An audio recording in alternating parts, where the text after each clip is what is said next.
Greetings, folks, and welcome to this segment's New Comic Book Day, February 3rd, 2021. It is the first of a very short month in February, my favorite month of the year, Aquarius season. Ooh.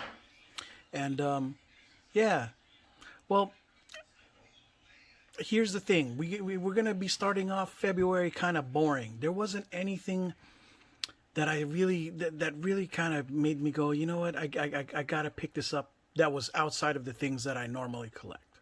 Okay, so at any rate, here's what we got going on. Strange Academy, probably the highlight. Well, I wouldn't say the big, but the one that probably has the most potential value from the Marvel side that I can think of at the moment. Mostly because again of how hot this series has been, thus far. Next, we got the Runaways issue 33. I'm not sure if this is a key issue, like a first appearance of anybody here, but I normally pick up the Runaways anyway. So there you go. We may have to revisit this at some point. Venom 33.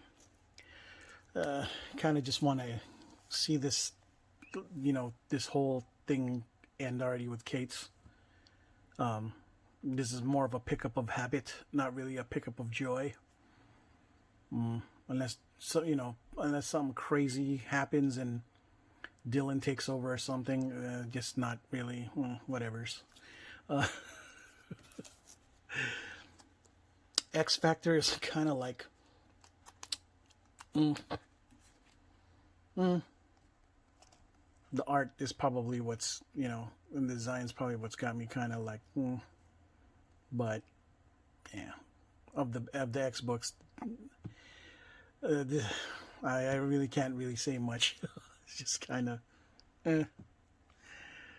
This, however, this is probably the one I do have the most interest in reading the most, just because Hellions has been a fun read. Like the transformation, or like the characters that I didn't think I would end up liking, I end up liking. It's almost like the Thunderbolts of the X books.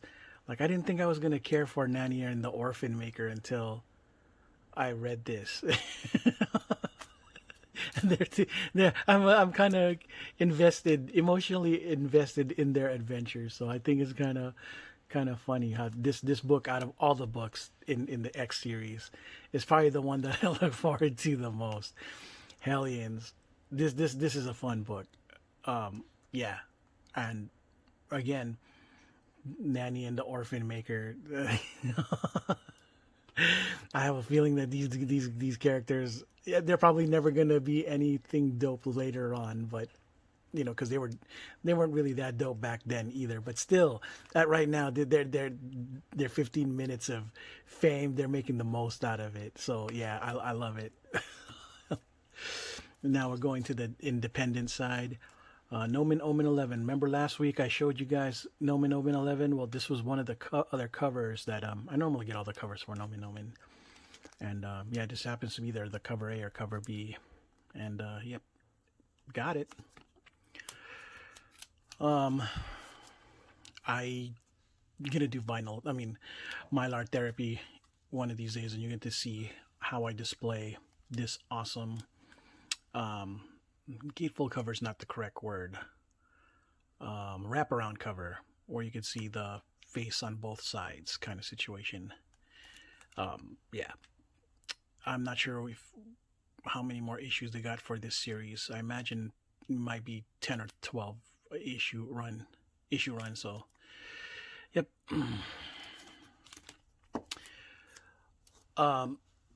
Resident 7.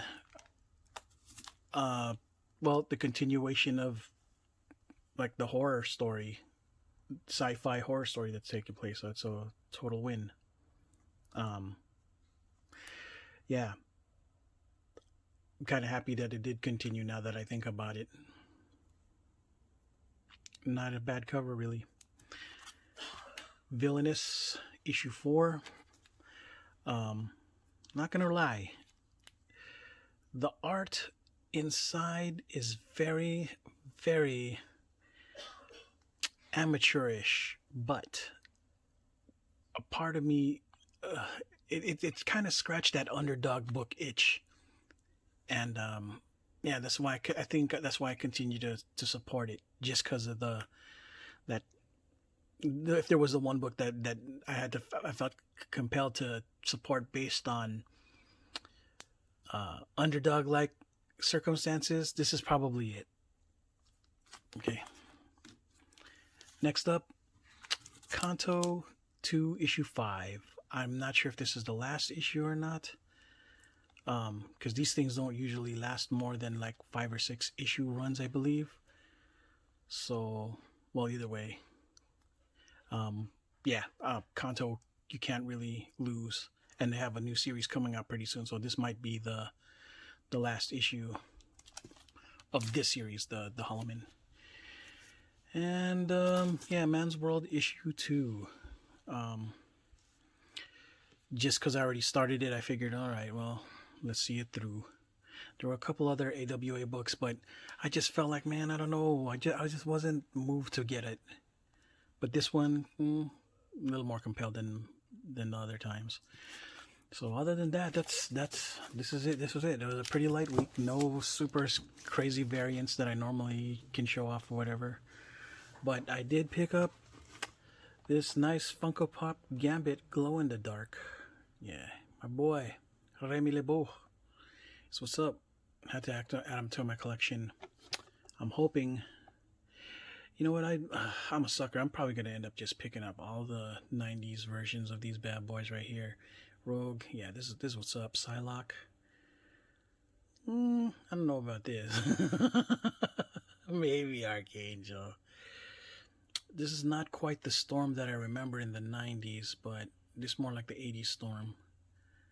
And this is definitely classic Dark Phoenix. So, Quicksilver, I have a kind of soft spot for, but his thing looks generic here. But then again, pops are kind of the point, right? To be a little generic, basic. Anyway, yeah, that's all I got for this segment. Until next week, next episode. Ciao.